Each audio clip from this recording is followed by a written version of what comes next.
ఒక విషయం ఏంటంటే గురిగింజ తన వెనుక ఉన్న నలుపును చూసుకోదట. తను ఎర్రగా ఉన్నానని చెప్పి బాగా గొప్పగా ఫీల్ అవుతుందట.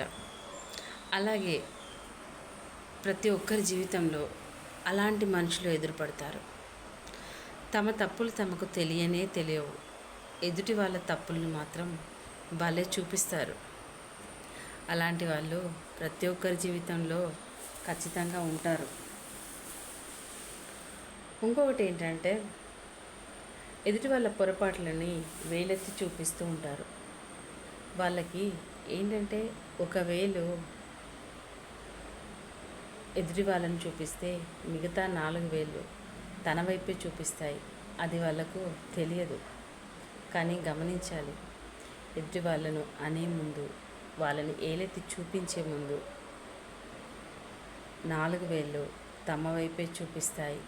నీది నువ్వు చూసుకో అని చెప్తాయన్నమాట. అది తెలుసుకోవాలి కదా.